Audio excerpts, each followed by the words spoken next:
Bom, galera, dando continuidade aqui então, 1642 vai eclodir a Revolução Puritana, a primeira das duas revoluções inglesas.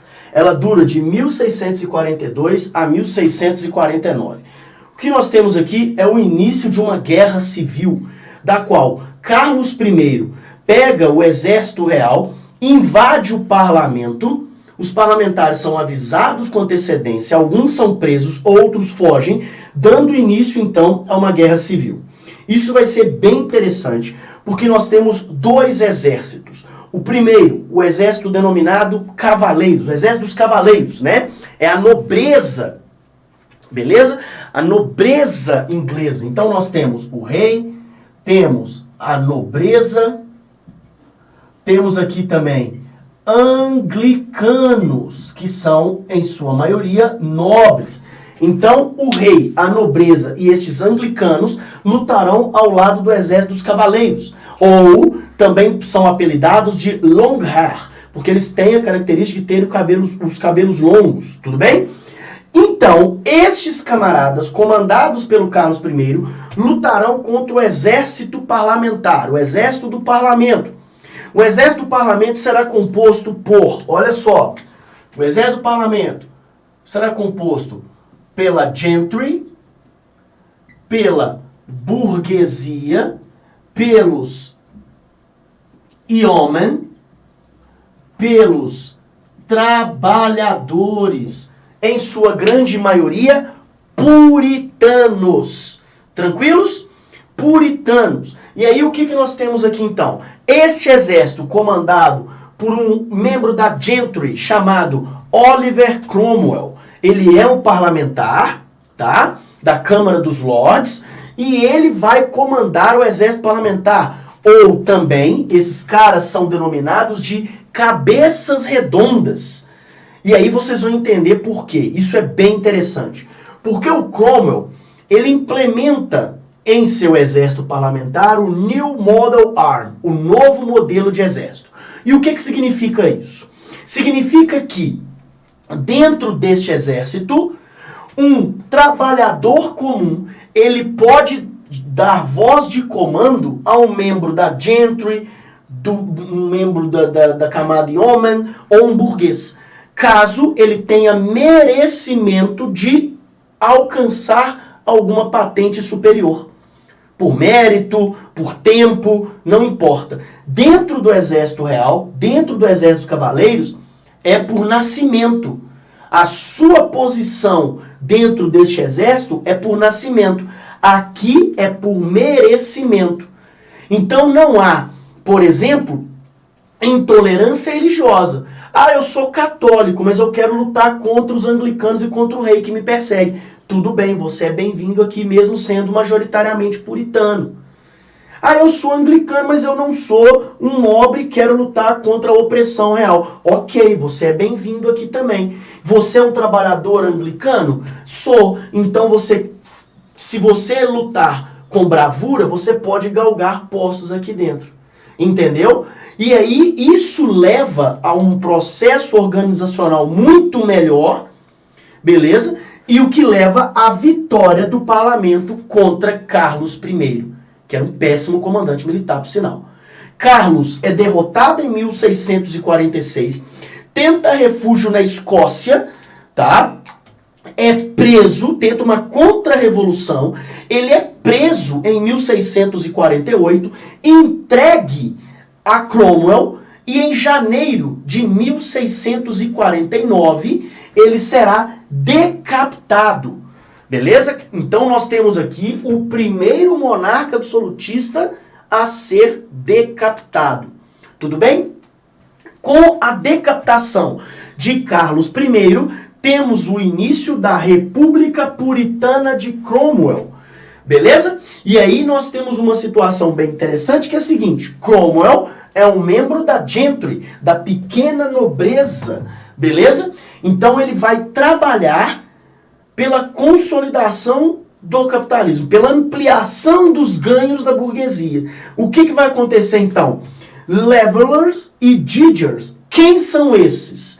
São niveladores, escavadores. O que são esses dois setores da sociedade? São membros dos trabalhadores, tá?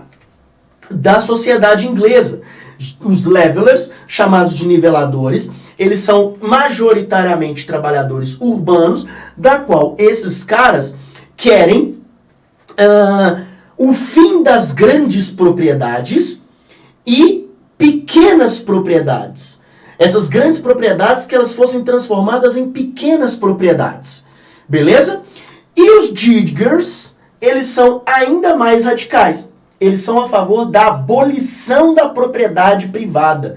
Então, para Cromwell e para a burguesia e os yeomen, né, os setores mais acima, vamos colocar dessa forma, dentro da sociedade inglesa, numa pirâmide social, esses setores mais subalternos aqui, eles são uma trava ao desenvolvimento do comércio, né, e da economia inglesa. Então eles passam a ser o quê? Perseguidos pelo Oliver Cromwell. Tudo bem? Além disso, Cromwell vai tomar uma medida muitíssimo importante em 1651, que são os Navigation Acts, os atos de navegação. E por que ele é tão importante? Porque aqui você tem, de fato, tá, um evento da qual a Inglaterra ela vai começar a se tornar essa grande potência. Porque com os atos de navegação, o Cromwell ele vai proibir que toda mercadoria que entra na Inglaterra ou qualquer mercadoria que saia da Inglaterra só pode fazer este trajeto, saindo ou entrando, com navios ingleses ou da região de destino, né, no caso, ou de onde vem, né? O navio só pode ter aquela bandeira. Exemplo, eu vou mandar uma manufatura, vou mandar tecidos para Massachusetts. 13 colônias. Então o navio só pode ter bandeira de Massachusetts ou da Inglaterra. Por que Cromwell faz isso? Porque neste momento histórico, os holandeses, eles são a maior potência naval. Tá? Então eles ganham muito dinheiro fazendo estes fretes. Levando produtos para a Inglaterra, levando produtos da Inglaterra para as 13 colônias, levando produtos das 13 colônias para o Brasil, levando produtos do Brasil para a Europa de novo, né? Voltando para o Brasil, indo para a África buscar escravos, e assim funciona. Eles ganham muito dinheiro dominando os mares dessa forma. Então Cromwell enfraquece a economia holandesa e dá um salto em sua economia com os atos de navegação. Beleza? Em 1653, isso é muito interessante porque toda essa classe burguesa está muito feliz. Está satisfeitíssima com o que o Cromwell está fazendo. Perseguindo aqueles que travam o desenvolvimento inglês. Criando os atos de navegação, né? Ferrando a Holanda. E alavancando a economia inglesa. Então, em 1653, o que o Cromwell faz? Ele se proclama, ele dissolve o parlamento, ele fecha o parlamento e se proclama Lorde Protetor da Inglaterra. Tá? Iniciando um governo ditatorial. O carisma de Cromwell, o poder de comando de Cromwell era tão forte que ninguém ligou. Ninguém das classes mais abastardas. Ninguém ligou. E Cromwell governou com mãos de ferro até 1658, ano em que ele morre. Cromwell transforma sua república puritana numa república puritana hereditária. E assim quem assume é o seu filho, Richard Cromwell. Só que Richard não tinha a mesma habilidade e nem o mesmo carisma de Oliver Cromwell. Beleza? Então, essa classe que segurava o Cromwell, que era sustentada por todo este poder do Oliver Cromwell, eles vão tomar uma atitude muito importante em 1660, que vai ser a restauração Stuart. Eles destituem Richard do cargo, tá? E vão trazer Carlos II, que estava em exílio na França. Ok? E aí nós temos uma situação bem legal, porque Carlos II ele vai ser conhecido como um grande revanchista. O que Carlos II vai fazer? Ele vai culpar todos aqueles que lutaram na guerra civil contra seu pai pela decapitação dele. Carlos II vai tomar uma medida até meio nebulosa, da qual ele vai exigir a exumação do corpo de Cromwell, que já estava 2 anos morto. Ele vai exigir a exumação do corpo de Cromwell e vai enforcá-lo. Posteriormente, exibir o corpo de Cromwell, né, pendurado, depois decapitá-lo e colocar a cabeça numa estaca nos muros do Palácio Real. Né? Para que isso? Para que tanto?